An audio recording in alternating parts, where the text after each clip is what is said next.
Baiklah, bismillahirrahmanirrahim. Alhamdulillahirabbil alamin. Wassalatu wassalamu ala asyrafil anbiya'i wal mursalin wa ala alihi washabbihi ajmain. Assalamualaikum warahmatullahi wabarakatuh. Salam ukhuwah, salam kasih sayang dan salam satu Malaysia.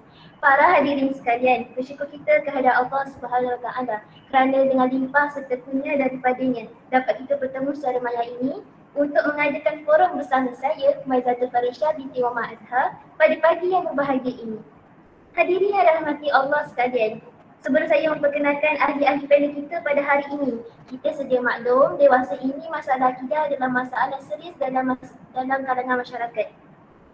Oleh itu, sesuai dengan tajuk forum kita pada hari ini iaitu cabaran akidah semasa. Mari kita bersama-sama membincangkan berkenaan cabaran akidah semasa serta langkah-langkah yang boleh dilakukan bagi mengatasi masalah yang sedang berlaku dalam kalangan masyarakat kita. Sebelum mengupas tajuk ini dengan lebih lanjut, terlebih dahulu mari kita berkenalan dengan dua orang ahli panel kita pada hari ini. Baiklah, ahli panel kita yang pertama, Betah berbicara lain berwawasan orangnya, Saudari Afifah Sakinah binti Razihan yang merupakan pelajar Kolej Matrikulasi Johor yang cemerlang. Apa khabar saudari? Alhamdulillah, terima kasih saudari moderator. Seterusnya ahli panel kita yang kedua, berkacamata tampak alu lagi bijaksana orangnya, Saudari Batrisha binti Badudari. Beliau juga merupakan pelajar pintar dari Kolej Matrikulasi Johor. Apa khabar saudari? Terima kasih saudari moderator. Alhamdulillah saya baik-baik saja. Selamat datang kepada ahli panel kita yang kedua. Sebelum saya menyimpang jauh dalam mempengerusikan forum ini, saya akan memberikan sedikit definisi akidah. Akidah boleh dikatakan iaitu keimanan ataupun kepercayaan terhadap Allah Subhanahu Wa Taala dan Rasulnya serta apa yang dibawa oleh Rasul serta melaksanakannya dalam hidup. Kita sedia maklum beberapa isu semasa pada masa ini yang berkaitan dengan akidah sangatlah hangat dikatakan seperti ada sesetengah masyarakat yang hanya mempercayai ilmu apa yang disebarkan melalui media sosial khususnya seperti YouTube contohnya, TikTok, dan ada dalam beberapa yang disebarkan itu bukan tidak semua betul. Dan hari ini panel kita akan membahaskan apa yang kita lalui cabaran akidah pada masa ini. Oleh itu kita teruskan dengan kita punya panel pada hari ini. Panel pertama kita boleh saudari terangkan lebih lanjut apa itu cabaran akidah semasa? Baiklah, bismillahirrahmanirrahim. Assalamualaikum warahmatullahi wabarakatuh. Terima kasih kepada saudari moderator. Baiklah, seperti yang telah dikatakan oleh saudari moderator, umat Islam kini sedang menghadapi cabaran dari akidah semasa. Jadi saya akan menerangkan ciri-ciri akidah yang benar dan akidah yang benar. Baiklah, apakah yang dimaksudkan dengan akidah yang benar? Akidah yang benar bermaksud kepercayaan yang kukuh dengan meyakini kewujudan Allah dan percaya dengan apa yang diperintahkan oleh Allah dengan sebenar-benar kepercayaan. Jadi apabila seseorang itu yakin dan percaya dengan apa yang Allah suruh, apa yang Allah tetapkan dalam agama Islam ini, insya-Allah dia akan berada dalam akidah yang benar. Jadi apabila seseorang itu tidak melakukan perkara-perkara yang boleh menyebabkan akidah mereka terpeso, contohnya seperti melakukan perkara yang mensyirikkan Allah, jadi mereka adalah golongan yang tergolong dalam akidah yang benar. Jadi di sini saya sertakan contoh perbuatan akidah yang benar. Contohnya seperti kita mempraktikkan agama Islam dengan ajaran yang sebenar-benarnya, iaitu kita mengikut ahli sunnah wal jamaah, iaitu berlandaskan Al-Quran dan As-Sunnah. Seterusnya kita tidak mengakui kita mengakui tiada Tuhan selain daripada Allah Subhanahu Wa Taala.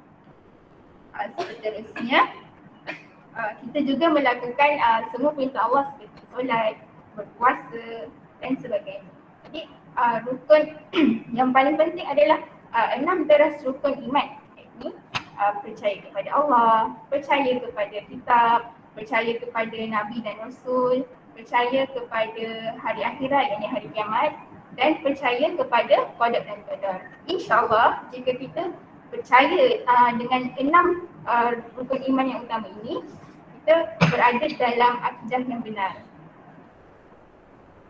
Baiklah, kita akidah yang benar kita tahu iaitu kita kena percayalah apa yang diajarkan oleh Rasul, kita amalkan apa yang benar dalam kehidupan seharian kita, dan percaya juga dan rukun iman, 6 rukun iman yang disebutkan oleh saudari Afifah tadi. Baiklah, selepas jika ada yang benar maka ada yang batil. Okey, baiklah, boleh saudari jelaskan berkenaan dengan akidah yang batil? Baiklah. Bagi akidah yang batil pula, akidah yang batil bermaksud yang bertentangan pula daripada akidah yang benar. Ini perkara-perkara yang memesongkan akidah kita ini, memesongkan kepercayaan kita kepada Allah Subhanahu Wa Taala dan melakukan perkara-perkara yang boleh menyebabkan akidah kita goyah. Jadi walaupun mereka mengamalkan ajaran yang sama, iaitu agama Islam, tetapi mereka mempunyai kepercayaan yang banyak mempersoalkan mengapa Allah buat macam ni, kenapa Allah tetapkan kena buat macam ni. Jadi perkara itu boleh menyebabkan kita terpesong akidah dan akidah kita goyah. Jadi di sini saya sertakan beberapa contoh yang boleh menyebabkan terpesongnya akidah. Contoh seperti pemujaan, menilik nasib. Maksudnya kita berjumpa dengan penilik nasib dan tengok masa hadapan apa akan berlaku kepada hidup kita. Jadi perkara-perkara seperti itu boleh menyebabkan terpesongnya akidah kita. Tambahan lagi seperti menghina ulama. Jadi macam seperti kes baru-baru ini, terdapat masyarakat yang cuba menjatuhkan ulama dan menghina mereka. Seperti ada satu kisah, yakni satu kes di Instagram. Ada sebuah akaun Instagram yang melukis karakter Nabi Muhammad tetapi dalam bentuk penghinaan. Jadi ini adalah salah satu contoh perkara yang menyebabkan akidah seseorang itu terbatal. Ini akidah yang batil lah. Okey, kita dapat tahu dengan lebih lanjut berkenaan akidah batil. Macam yang saudari Afifah katakan tadi, kadang-kadang kita nampak daripada contoh, daripada luaran, kita nampak seperti orang tu dia mengamalkan akidah yang benar daripada pemakaian dia. Tapi kadang kita tahu daripada orang yang macam tu kadang-kadang mengamalkan akidah yang salah. Maksudnya dia melakukan pemujaan, contohnya melakukan sihir. Itu juga antara menyebabkan boleh terbatalnya akidah kita. Oleh itu saudari boleh saya tanyakan sedikit berkenaan dengan isu semasa sekarang ni.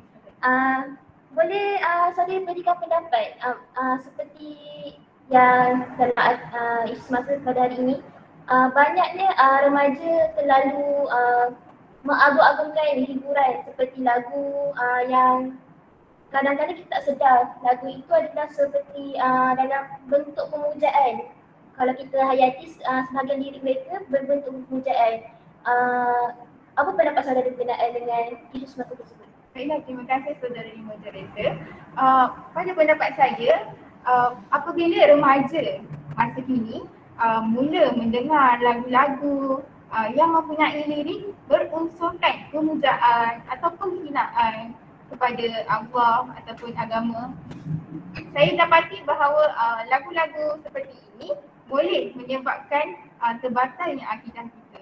Apabila kita amati setiap baik-baik lirik daripada lagu tersebut, kita akan nampak bahawa golongan-golongan yang mencipta lagu ini sebenarnya cuba untuk memesongkan akidah kita dengan baik-baik lirik yang mungkin sedap didengari, tapi sebenarnya dan yakni kebenarannya mereka cuba memesongkan akidah kita. Okey, itulah penerangan daripada saudari Afifah Sakinah. Panel pertama kita sangat jelas dan berdepatan dengan topik kita pada hari ini, iaitu cabaran akidah semasa. Kita dapat tahu ciri-ciri akidah benar, ciri-ciri akidah batin. Ciri-ciri akidah benar ni apa yang kita apa saja yang disampaikan oleh Rasul tu kita amalkan dan kita terapkan dalam kehidupan. Bukan sekadar orang kata IC dia agama dia ada IC sahaja. Maksudnya kita kena amalkanlah apa yang Rasul sampaikan, apa yang Allah perintahkan dalam Al-Quran dan apa saja yang diajarkan lah. Manakala apa saja yang salah, apa saja yang ditegak oleh Rasul dan apa saja yang dilarang oleh Allah itu adalah akidah yang batil. Contohnya melakukan pemujaan, penyembahan selain Allah itu adalah yang boleh membatalkan akidah kita. Baiklah, ciri-ciri kita dah dapat tahu, manakala selepas ini mesti dah ada faktor kan untuk kita tahu apa penyebab utama dalam berlakunya akidah yang batin ni. Okey. Terus itu faktor-faktor akan dijelaskan oleh panel kedua kita, iaitu Batisha binti Badari. Boleh saudari terangkan melalui banja apa faktor-faktor yang menyebabkan adanya penyelewengan akidah? Terima kasih saudari moderator. Bismillahirrahmanirrahim. Assalamualaikum warahmatullahi wabarakatuh. Baiklah, seperti yang kita tahu, hanya agama dan akidah yang betul saja dapat mengimbangkan kehidupan manusia. Kerana ia merupakan himpunan peraturan daripada Allah SWT di setiap peringkat kehidupan manusia dan di sebuah bidang yang dilalui mereka semasa berada di dunia. Menurut Al-Quran, terdapat beberapa faktor yang menyebabkan penyelewengan kepada akidah seseorang, sama ada ianya daripada kelemahan diri atau sememangnya tiada akidah yang sebenar pada seseorang itu. Jadi buktinya, penyelewengan akidah bukan hanya berlaku di kalangan umat terdahulu, malah juga telah berlaku di kalangan umat Nabi Muhammad SAW, terutamanya umat pada masa kini. Jadi antara faktor-faktor penyelewengan akidah yang saya boleh tegaskan di sini adalah disebabkan oleh kefahaman agama yang cetek. Umat Islam seluruh dunia kini sedang berhadapan dengan pelbagai ujian keimanan, kepercayaan dan pegangan akidah mereka. Ianya lebih tertumpu kepada kelemahan mereka sendiri yang menyebabkan berlakunya kemiskinan dan perpecahan umat. Jadi isu ini jelas sekali tidak menggambarkan kekuatan dan kelebihan umat Islam seperti yang dijamin oleh Allah SWT dalam Al-Quran melalui surah Al-Imran. Maksudnya, kamu umat Nabi Muhammad adalah sebaik-baik umat yang dilahirkan bagi umat manusia, kerana kamu menyuruh untuk berbuat segala perkara yang baik dan melarang daripada perkara yang salah, iaitu buruk dan keji, serta kamu pula beriman kepada Allah dengan sebenar-benarnya. Baiklah, saudari Batisha, kita dapat tahu yang penyelewengan akidah ni berlaku dalam perpecahan umat, betul? Betul? Okey, daripada perpecahan umat tu sendiri, akidah umat Islam tergugat dah kan? Okey, boleh saudari bagi contoh seterusnya untuk menjelaskan penyelewengan akidah ni? Baiklah. Contoh yang saya dapat berikan di sini ialah sejarah kewujudan penyelewengan ideologi yang bermula dengan kekalahan tentera salib yang dipimpin oleh Raja Louis, iaitu Raja Perancis, dalam peperangan salib yang ke-8. Ianya berlaku pada tahun 1291 Masihi bersamaan 690 Hijrah, yang telah mendorong beliau untuk menulis satu watikah yang menyatakan bahawa tiada lagi jalan untuk menewaskan umat Islam melainkan melalui serangan pemikiran. Jadi bermula saat itulah Barat telah mengatur langkah ke medan akidah dan pemikiran. Mereka telah menggerakkan 1001 senjata dan wasilah dalam usaha mereka untuk menyelewengkan umat Islam. Jadi benarlah firman Allah SWT dalam Al-Quran yang bermaksud orang-orang Yahudi dan Nasrani tidak akan senang kepada kamu hingga kamu mengikuti agama mereka. Jadi jelas sekali di sini bahawa musuh-musuh Islam tidak akan pernah jemu untuk menjalankan tugas-tugas mereka dalam melancarkan serangan pemikiran ke atas umat Islam. Atas dasar inilah munculnya ideologi-ideologi ciptaan yang merupakan racun berbisa kepada pemikiran umat Islam. Baiklah saudari, penerangan untuk poin faktor yang pertama, iaitu kefahaman agama yang cetek. Saya secara individu ni saya sangat menyokong apa yang Zari katakan, kerana pemikiran ideologi serangan ideologi sangatlah amat berbahaya kepada masyarakat, khususnya umat Islam pada masa kini. Sebabnya ideologi ada sesuatu yang kalau kita tiada asas yang kukuh dalam pemikiran apa yang diaturkan dalam Islam, kita akan sama-sama terikut sekali dengan ideologi yang dibawakan oleh kaum Yahudi ataupun yang berkata yang pemikiran barat bawakan. Sebabnya ideologi ada satu yang sangat serius lah untuk kita ada bimbingan yang baik. Islam sendiri ada batasan dalam pemikiran ideologi. Sebab tu kita kena berlandaskan Al-Quran dan apa yang diajarkan kan tak boleh mengikuti sahaja yang semasa ataupun apa yang dibawakan oleh barat. Okey saudari, untuk seterusnya, faktor seterusnya saudari. Seterusnya kita berpindah kepada faktor yang lebih menarik, iaitu pemikiran skeptikal tanpa perisai iman. Jadi menurut Kamus Dewan edisi keempat, skeptikal membawa maksud was-was, kurang percaya dan ragu-ragu. Dalam kitab Al-Quran telah ditegaskan oleh Allah SWT tentang sikap ragu-ragu kaum-kaum tertentu untuk menerima dan melakukan perubahan dalam masyarakat masing-masing. Hal ini sebenarnya mempunyai hubungan dengan sikap takut dan was-was terhadap sesuatu perubahan yang baru. Perubahan yang akan berlaku dalam pemikiran dan keadaan serta realiti kehidupan mereka. Jadi contoh terbaik dalam hal ini ialah kedegilan manusia untuk menerima perubahan akidah dan penyusunan semula cara hidup sama ada dari segi jasmani ataupun rohani. Alasan mereka untuk tidak menerima ajaran Rasulullah SAW kerana mereka telah mengamalkan atau kerana mereka tidak mahu mengubah cara hidup yang telah diwarisi daripada turun-temurun dari nenek moyang mereka. Ajaran yang mereka amalkan adalah dengan mencari kebenaran Tuhan dan agama bersandarkan akal fikiran dan tidak menerima perkara yang bertentangan dengan akal fikirannya. Selanjutnya, sikap manusia yang berbentuk skeptikal ini menjadi lebih meluas dalam dunia baru, iaitu ketika dunia baru mengalami perubahan mendadak dalam mengubah segala-galanya sehingga dunia yang dihuni sekarang bertukar rupa dan warna, terutamanya yang dicorakkan oleh prasarana teknologi moden yang serba canggih. Jadi menghadapi perubahan baru dengan teknologi baru bererti mengubah cara berfikir dan tindakan kita secara serius dan terkini. Perubahan yang perlu dilakukan oleh generasi sekarang dan akan datang haruslah sesuai dengan pemikiran dan mentaliti mutakhir.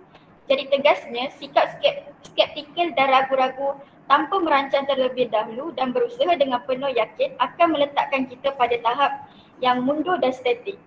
Baiklah saudari, berkenaan dengan amalan turun-temurun, kita sedia maklum ya, bila dikatakan amalan turun-temurun, ada sesetengah keluarga ataupun keturunan mereka akan mengamalkan apa yang diajarkan daripada moyang mereka. Walaupun pada hakikatnya mereka tahu benda tu bukanlah yang diajarkan oleh Islam atau diajarkan oleh agama apa yang mereka belajar di sekolah terutamanya. Mereka tahu benda tu salah tapi mereka masih mengamalkan, masih melakukan dalam kehidupan seharian. Kerana mereka mengatakan bahawa benda tu tak boleh ubah sebabnya sebagai keturunan kalau diubah ataupun dihentikan seperti menghalang budaya mereka. Ada setengah macam tu. Ada yang saya pernah dengar di media sosial, ada yang macam ada setengah keluarga yang mengamalkan mandi bunga contohnya. Mereka mengamalkan itu pada hari Jumaat pada kepercayaan mereka dan mereka kata benda tu ada apa-apa pun, macam tak melanggar akidah mereka. Tapi kalau dah sampai mereka telah taksub, itu akan melanggar akidah mereka lah. Ada setengah macam tu. Okey saudari, faktor yang ketiga saudari. Hadirin hadirat yang dihormati sekalian, Ideologi saya yang terakhir dalam faktor penyelewengan akidah ialah disebabkan oleh persekitaran yang mempengaruhi kehidupan. Jadi persekitaran yang mempengaruhi kehidupan jelas terbukti pada masyarakat pada hari ini yang membesar dalam persekitaran yang bertentangan dengan prinsip bi'ah solihah atau jelas dipanggil hedonism. Hedonism menurut Kamus Dewan edisi ketiga ialah pegangan atau pandangan yang mementingkan keseronokan dan kesenangan hidup. Mereka beranggapan bahawa kesenangan dan kenikmatan adalah tujuan akhir dalam kehidupan. Jadi perkataan hedonism juga ini telah mula dipakai semenjak zaman Yunani, iaitu zaman yang melahirkan ramai tokoh-tokoh falsafah terkemuka yang banyak mempengaruhi ramai cendekiawan hingga ke hari ini. Jadi ia merupakan satu nilai yang terbentuk dalam diri individu, iaitu nilai hedonisme yang dimiliki oleh individu tersebut dibentuk hasil pembelajaran daripada pengaruh persekitaran. Malahan Islam juga tidak melarang seseorang itu untuk berhibur kerana hiburan merupakan salah satu cara yang terbaik ataupun salah satu cara untuk pendekatan diri manusia untuk mencari keseronokan. Ia juga sebagai saluran kepada manusia untuk berehat. Tetapi hiburan yang dilarang oleh umat Islam apabila ia melekakan hingga kewajiban ibadah kita ditinggalkan. Jadi kita akan menjadi lalai, maka itu adalah keseronokan yang dilarang. Ini akibatkan dorongan hawa nafsu menjadikan seseorang itu merasa seronok yang melampau. Menurut hawa nafsu dalam bentuk negatif ialah mengikuti segala keinginan yang tidak dibenarkan oleh Allah SWT dan merupakan sifat yang tidak boleh kita miliki, iaitu hawa nafsu yang menyebabkan kita terjerumus dalam kemaksiatan. Allah SWT berfirman dalam surah An-Nisa ayat 145. Maksudnya, oleh itu janganlah kamu turutkan hawa nafsu supaya kamu tidak menyeleweng dari keadilan. Dan jika kamu memutarbalikkan keterangan ataupun enggan daripada menjadi saksi, maka sesungguhnya Allah sentiasa mengetahui dengan mendalam akan apa yang kamu lakukan. Ini menjelaskan bahawa hawa nafsu itu sebagai perosak, dan apabila dituruti kehendak hawa nafsu tersebut, ia akan membawa kepada kebatilan dan akan sentiasa melanggar hukum Allah SWT. Jiwa yang telah penuh dengan kemaksiatan tidak akan merasakan satu kesalahan apabila ia melanggar hukum Allah, dan jiwa ini biasanya dimiliki oleh remaja zaman sekarang. Oleh itu, pemilihan dalam rakam pergaulan juga akan menjadi faktor dan ianya amat penting supaya kita tidak terjerumus dalam perkara-perkara yang dilarang dan dilaknat Allah SWT. Sekian, terima kasih. Terima kasih saudari Fatisha, kita punya panel kedua pada hari ini. Kupasan tajuk yang sangat menarik saudari. Untuk poin ketiga saudari tadi, iaitu penyelewengan akidah disebabkan oleh persekitaran. Sangat dekat dengan kita sebenarnya sebagai remaja, apabila dikatakan sebagai hiburan, tak lari daripada kita sebenarnya. Bila dikatakan hiburan tu, kadang-kadang apa yang kita selalu lakukan kan, hiburan yang sangat melalaikan lah. Contohnya menonton drama ataupun menonton apa-apa sajalah, menonton drama sampai melalaikan, sampai melewatkan solat. Itu adalah contoh hiburan yang melalaikan, sangat dekat dengan kita sebenarnya. Selain itu, sebenarnya Islam tidak melarang umatnya untuk melakukan hiburan ataupun ada hiburan dah, sebab naluri manusia ni mesti kena ada hiburan. Sebabnya tanpa hiburan kita akan mengalami stres ataupun kemurungan yang tak boleh, yang kita kena elakkanlah. Tapi walaupun hiburan itu penting, hiburan mestilah berlandaskan apa yang Islam ajarkan. Tanpa landasan Islam tu mesti kita akan hiburan mesti akan melalaikan. Boleh nak tengok TV, boleh nak tengok semua tu, tapi jangan melewatkan ibadah yang wajib. Contoh solat, solat untuk diri sendiri dan untuk orang lain juga. Okey, seterusnya panel kita ciri-ciri dah tahu, faktor pun dah tahu. Okey, kalau faktor dah tahu kan, faktor yang dekat dengan kita kan, contohnya kan, mesti kita tahu kan apa langkah yang kena ambil untuk mengatasi mengatasi faktor-faktor utama tu lah. Okey, saudari panel kita, boleh terangkan panel kita yang pertama, boleh terangkan cara kita untuk mengatasi masalah penyeimbang akidah di sini? Baiklah, jadi antara yang boleh kita lakukan untuk memelihara iman kita adalah memperkukuhkan asas kerana asas akidah ialah kualiti insan. Jadi setiap umat Islam memang diwajibkan dan sepatutnya memelihara akidah kita. Dalam Al-Quran juga ada menyebut dalam surah Al-An'am ayat 82 yang bermaksud orang-orang yang beriman dan tidak mencampur adukkan iman mereka dengan kezaliman, yakni syirik. Mereka itulah orang yang mendapat keamanan dan mereka lah orang yang mendapat hidayah dan petunjuk. Di sini saya ingin tegaskan bahawa apabila kukuhnya asas kita, maka kukuhlah seluruh keimanan dan akidah kita. Jadi contohnya adalah kita perlu memperbaharui iman kita dan mengukuhkan akidah kita setiap hari. Jadi menetapkan kita perlu percaya kepada Allah. Jadi setiap hari bangun tidur, aku adalah orang Islam, jadi aku kena percaya kepada Allah dan jangan terpedaya dengan perkara-perkara yang boleh menyebabkan akidah terpesong. Seterusnya, kita boleh mengambil inisiatif untuk sentiasa bergaul dan berada dalam golongan yang mengamalkan akidah yang benar. Jadi kita boleh berkawan dengan orang-orang yang mengamalkan akidah yang benar. Dan juga kita juga boleh mendengar ceramah-ceramah yang disampaikan oleh ustaz-ustaz di negara kita Malaysia, ramai yang cuba menyebarkan akidah yang benar. Jadi bila kita mendengar ceramah mereka, kita dapat faham dan dapat kukuhkan lagi kita punya akidah.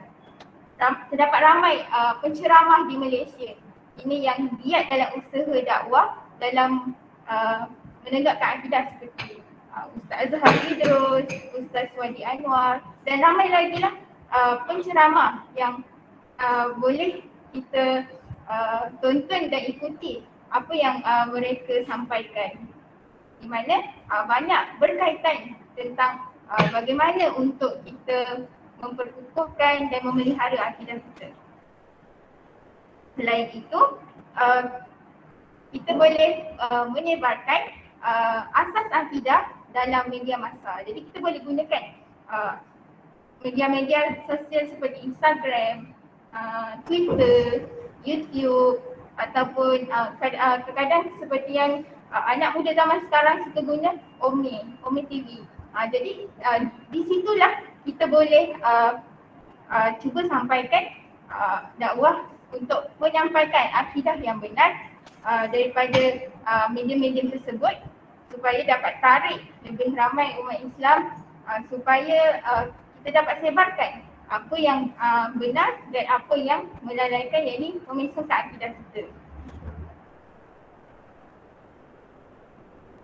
Dan seterusnya, yakni yang terakhir, kita boleh mengelakkan daripada melihat contohnya seperti yang lagu-lagu yang melalaikan, mendengar lagu-lagu yang melalaikan dan mengelakkan diri kita daripada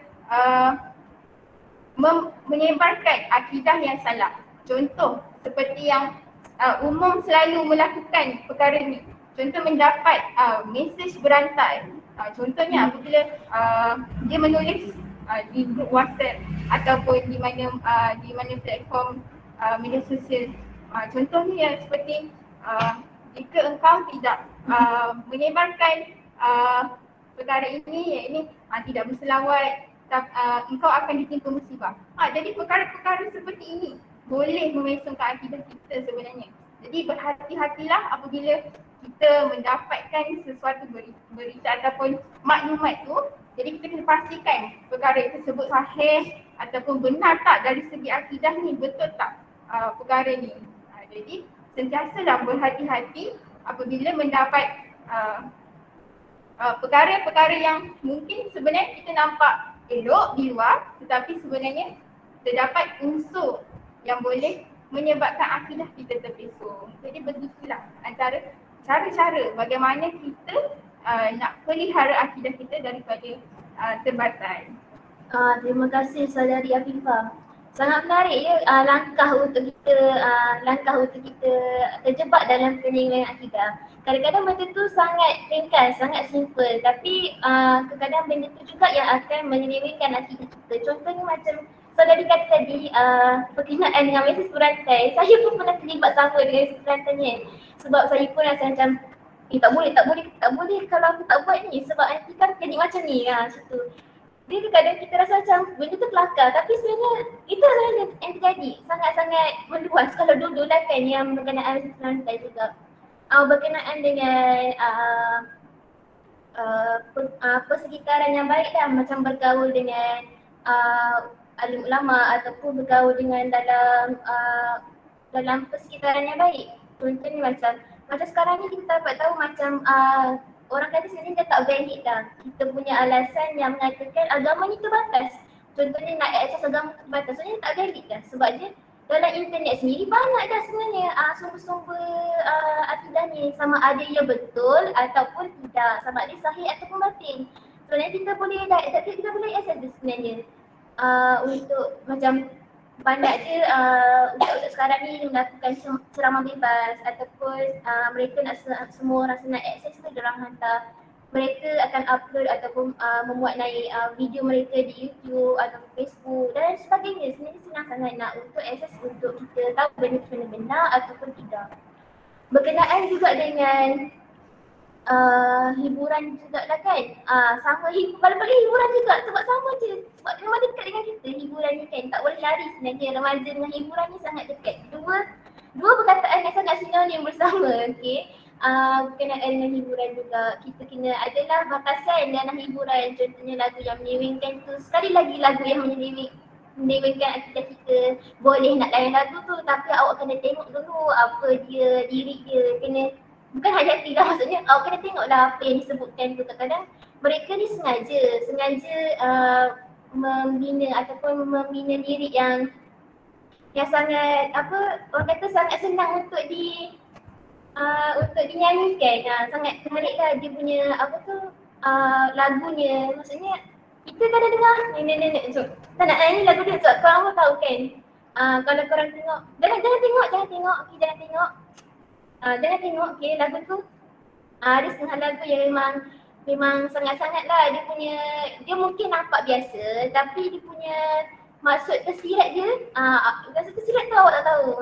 So jangan, kalau tengok macam suspicious tu, lagu apa ni? Jangan layan dah lagu tu, okey? Itu sedikit pesanan saya. Okey, seterusnya, panel kita seterusnya. Boleh panel kita yang kedua, Patricia jelaskan cara mengatasi yang seterusnya untuk mengatasi masalah penyelewengan akidah. Terima kasih saudari moderator.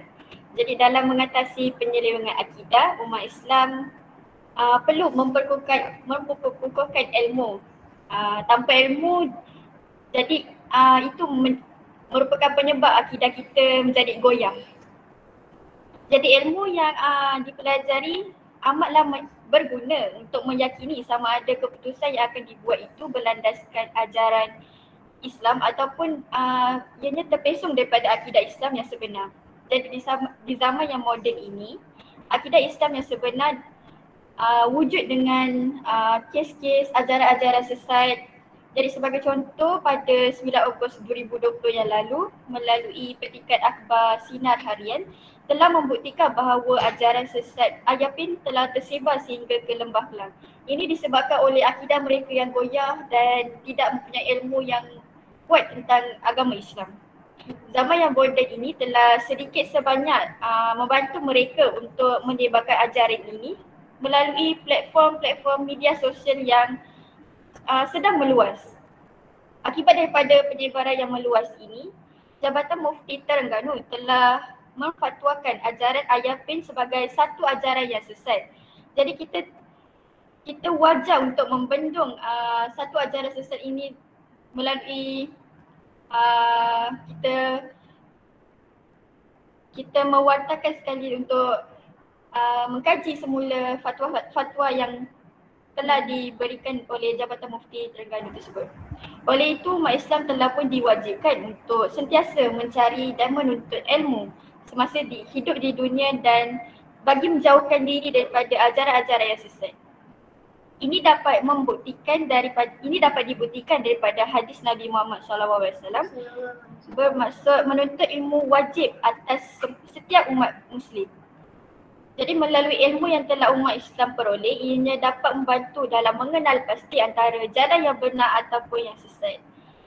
Umat Islam haruslah melengkapkan diri dengan ilmu pengetahuan dan mengkaji ilmu-ilmu tersebut dengan penuh keinsafan bagi memperoleh ilmu yang berkat dan pahala yang telah dijanjikan oleh Allah SWT. Melalui sebuah petikan hadis yang telah diriwayatkan oleh Muslim radhiyallahu anhu, Nabi Muhammad SAW bersabda bahawa barang siapa menempuh satu jalan ataupun cara untuk mendapatkan ilmu, maka Allah pasti mudahkan baginya jalan untuk menuju ke syurga. Melalui hadis tersebut dapat kita ketahui bahawa kepentingan umat Islam untuk menuntut ilmu kerana Allah SWT telah menjanjikan untuk memudahkan perjalanan hamba-Nya yang menuntut ilmu semasa di dunia.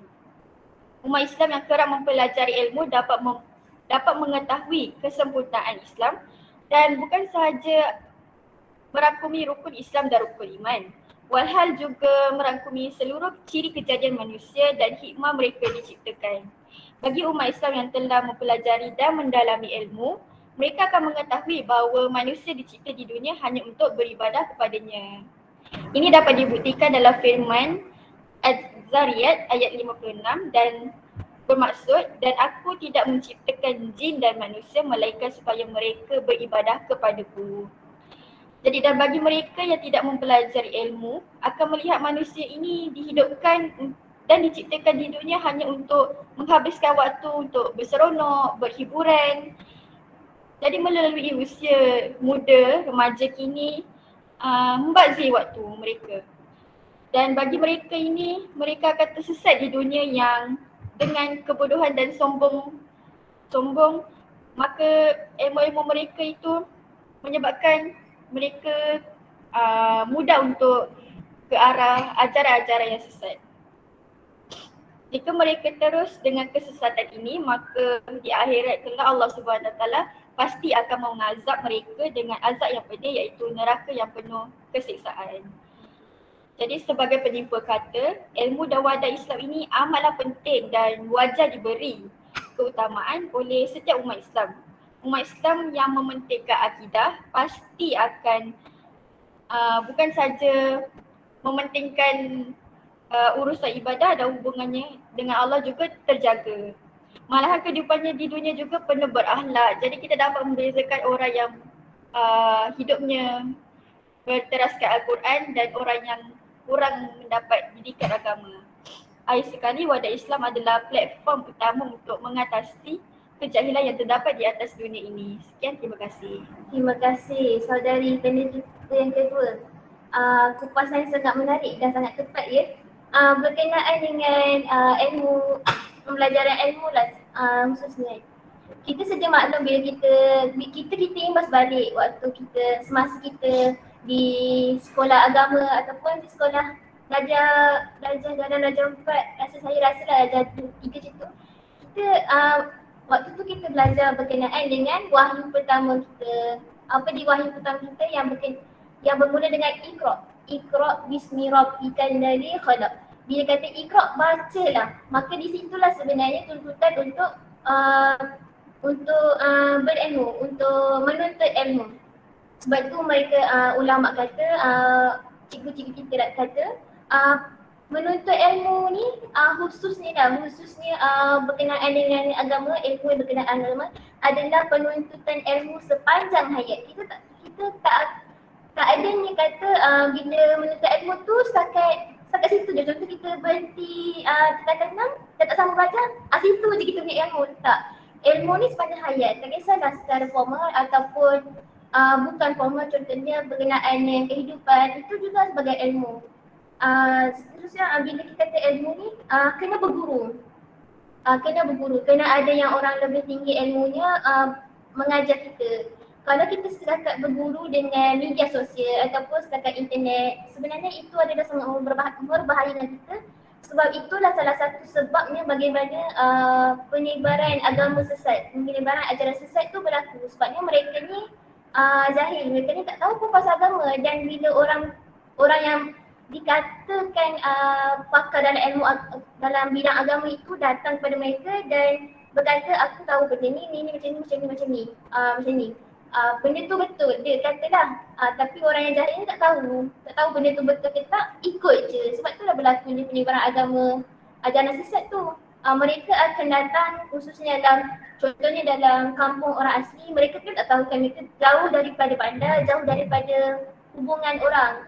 So mereka akan terpedaya dengan semena-mena orang akan terpedaya dengan benda tu, macam benda tu betul sebab orang tu kata betul, so ketika kata pun betul lah, sebab dia pun percayalah macam tu. Sebenarnya taklid buta sebab dia tak tahu, macam dia ikut orang buat tapi dia tak tahu pun benda tu betul ataupun salah. Itu sangat membahayakan pada kita. Sebab itulah Islam suruh kita untuk menuntut ilmu khususnya, sebab kejahilan itu sendiri akan merosakkan agama Islam.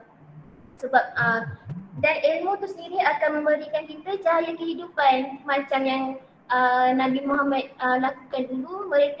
Nabi datang untuk memberi ilmu kepada rakyat jahiliah daripada mereka tak tahu apa-apa. Salah.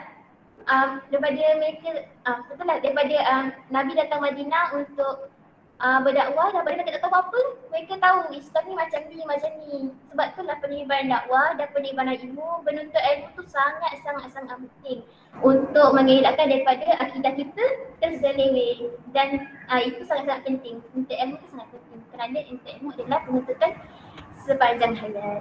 Sekian daripada saya. Pengupasan tajuk yang sangat menarik pada hari ini iaitu cabaran akidah semasa. Ciri dah tahu, faktor dah tahu, langkah-langkah pun dah tahu. So kita bolehlah elakkan daripada diri kita terjebak dengan ajaran sesat. Okay.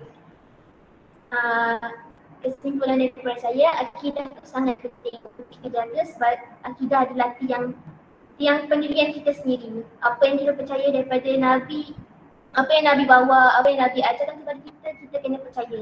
Apa yang Allah perintah, apa yang Allah larang, kita kena buatlah. Apa yang larang tu jangan dibuat, apa yang diperintah tu kena buat. Amalkan dalam kehidupan seharian supaya kita punya hidup ni ada di landasan yang betul, landasan yang benar.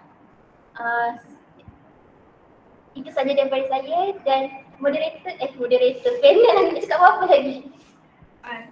Nanti itu saja. Kita akan ke sesi soal jawab. Ada dalam kalangan kita punya penonton ni ada sebarang kemusykilan ataupun sebarang pertanyaan boleh diajukan. Bismillahirrahmanirrahim. Baiklah, terima kasih atas persoalan yang diberikan.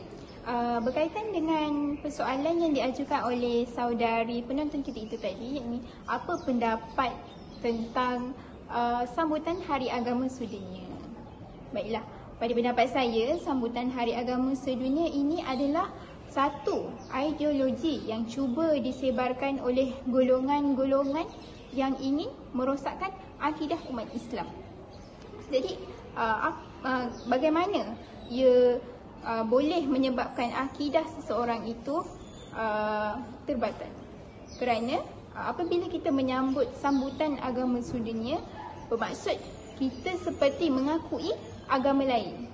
Maksudnya kita percaya adanya agama lain selain daripada agama Islam. Sedangkan di dalam Al-Quran Allah ada berfirman, A'udzubillahi minasyaitonirrajim, Inna dina indallahil Islam, yang bermaksud sesungguhnya agama yang diakui dan diredai di sisi Allah adalah agama Islam. Surah Ali Imran ayat 19. Jadi berdasarkan firman Allah yang dibacakan tadi, kita dapat lihat bahawa agama Islam adalah satu-satunya agama yang diredai oleh Allah. Jadi apabila kita mengakui agama lain seperti agama-agama yang ada di Hindu, Kristian, seolah-olah kita mengakui agama tersebut.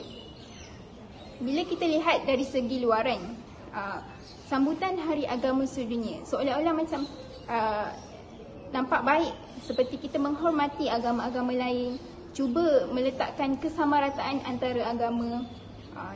Sebenarnya mereka cuba untuk menyebarkan ideologi pluralism. Jadi ini sangat bahayalah. Jadi kita sebagai umat Islam perlu mengukuhkan akidah kita supaya tidak terpesong. Sekian, terima kasih. Bismillahirrahmanirrahim. Baiklah, terima kasih atas soalan yang telah diajukan. Jadi berkenaan dengan isu murtad yang semakin lama semakin hangat diperkatakan, terutamanya dalam kalangan umat Islam di Malaysia yang mungkin sekarang ini sedang berhadapan dengan cabaran-cabaran yang dapat menggoyahkan akidah seseorang. Buktinya pada hari ini, pelbagai ajaran yang menyeleweng daripada Islam semakin berkembang dan meluas. Malahan penyebaran ideologi Syiah dan ajaran sesat ini juga sedang ditangani oleh Majlis Agama Islam negeri-negeri. Saya ingin berkongsikan satu isu yang berlaku, iaitu pada 20 Februari 2021 Jabatan Kemajuan Islam Malaysia, iaitu atau lebih dikenali sebagai JAKIM, mengesahkan bahawa isu seorang lelaki India yang telah memurtadkan seorang wanita Islam.